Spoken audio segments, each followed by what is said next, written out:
Donc, victoire du Cameroun. Le Cameroun s'est battu. Le Cameroun a fait un bon match. Donc, dans l'avant-match, j'avais dit que le Cameroun devait montrer quelque chose.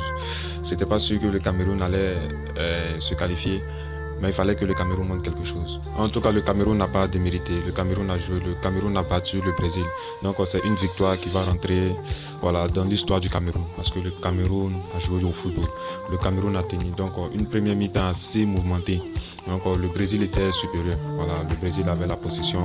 Malgré que c'était une équipe de Brésil B, quand même il y avait de la qualité. Fabinho, Militao, Alves, Rodrigo, Martinelli, etc. Donc il y avait quand même de la qualité.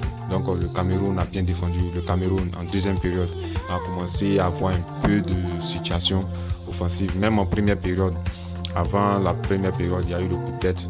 Voilà, donc le Cameroun pour moi a fait un beau football. Voilà, ils ont joué, ils ont apporté beaucoup aussi. Et voilà, il y a le but de Vincent Aboubakar.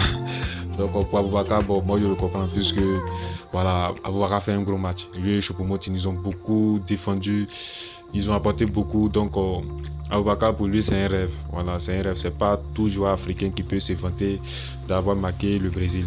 Voilà, donc pour lui je me dis c'est un rêve. Et lorsqu'il marque, voilà, c'est-à-dire il est tellement sur l'euphorie qu'il enlève son maillot, il oublie qu'il avait déjà pris un jaune. Voilà, pour moi, il oublie qu'il avait déjà pris un jaune. Parce que s'il n'oublie pas, voilà, je pense pas qu'il va enlever son maillot. Voilà, il va essayer de quand même fêter sans enlever son maillot. Mais en tout cas, cette équipe l'a défendu. Parce qu'en défense, c'était bon. Le gardien aussi, c'était bon. Les attaquants comme Aboubakar, Choupo-Moting ont défendu. Donc c'était un très beau match parce qu'en face aussi les Brésiliens allaient très vite avec Anthony, Rafinha est rentré, etc. Voilà, le Brésil aussi c'est mon équipe préférée. Donc j'ai suivi ce match là avec beaucoup de dévouement. Au niveau du Brésil, bon Anthony pour lui c'était l'occasion de marquer ses points. Voilà, donc dans cette équipe là, Anthony, voilà, les premières minutes, voilà, il a rendu le défenseur la fou. Voilà, donc et puis il a pris un carton jaune très vite, ce qui a été un peu un handicap pour lui. Mais quand même, voilà, Anthony, voilà, c'est au fait, Anthony, où on le reproche, c'est l'efficacité. Voilà, il nous rappelle un peu Vinicius avant au Real, qui avait des très bons dribbles, des jeux de corps, etc., mais qui n'arrivait pas à finir. Et c'est aussi ça. Voilà, Rafinha est un peu plus haut que lui, mais Rafinha aussi, pour lui, c'est vrai que Rafinha est un peu supérieur, mais Rafinha aussi, il ne montre pas de belles choses. Ouais, c'est vrai qu'il est rentré, il a tenté des débordements centres, mais à la finition aussi, voilà, c'est bizarre. On est supporter du passé, on sait de quoi on parle. Voilà, donc aussi, c'est un match aussi pour les joueurs brésiliens d'avoir du temps de jeu. Voilà, j'ai aimé aussi l'entrée de Marquinhos, il a apporté beaucoup. Voilà, Rodrigo aussi, il n'a pas démérité. Il essayait d'être un top griffe sur le leader là. Voilà, en attaque parce qu'il jouait, je pense, en numéro 10. Voilà, il tournait beaucoup. Donc, il a eu beaucoup de situations. Il s'est créé beaucoup de situations dangereuses qui ont envoyé à des coups francs. Donc, très bon match aussi pour lui. Donc, le Brésil, maintenant, c'est les huitièmes. C'est les huitièmes de finale. C'est des matchs qui se jouent à un coup. Il n'y a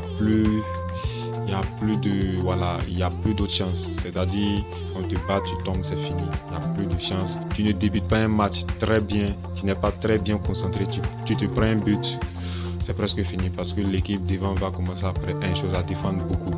Donc, c'est un peu ça. Donc, pour la suite, ça sera très intéressant. Je pense qu'à partir de demain, il y a déjà les matchs qui commencent. Voilà, il y a déjà des matchs qui commencent. Je n'ai pas trop le programme, mais je sais que le Sénégal joue dimanche. Voilà.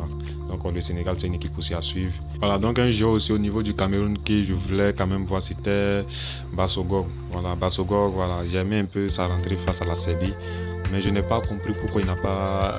Moi-même, je voulais le voir titulaire, mais il n'a pas joué. Je ne sais pas s'il était touché ou pas, mais quand même, voilà, c'est pas grave, puisque là-bas aussi, la Serbie s'est fait battre. Voilà, la Serbie s'est fait battre par la Suisse. Donc en tout cas, le Cameroun en global, le Cameroun a un peu zaï, c'est ses deux premiers matchs. Voilà, surtout avec la Suisse, il ne devait pas perdre. Au moins entre la Suisse avec la Serbie, le Cameroun devait prendre une victoire entre les deux, ou bien une victoire avec un nul, et puis essayer de venir faire un match nul avec le Brésil. Et même ils ont gagné le Brésil aujourd'hui. Donc pour le Cameroun, ils vont sentir qu'ils pouvaient faire quelque chose. Mais quand même, voilà, ils sortent la tête très haute. Voilà, c'est ça le plus important. Donc c'est un peu tout pour cette vidéo. N'hésitez pas à vous abonner. Voilà, et puis n'hésitez pas aussi à participer dans les commentaires. Voilà, on va répondre ensemble, on va poser de tout. Voilà, on va parler de la Coupe du Monde parce que les matchs qui viennent, c'est des matchs décisifs. Voilà, des matchs très décisifs. C'est des matchs à élimination directe. Il n'y a pas d'aller-retour comme en UEFA. Donc, c'est tout pour cette vidéo. On se dit à la prochaine vidéo. Ciao.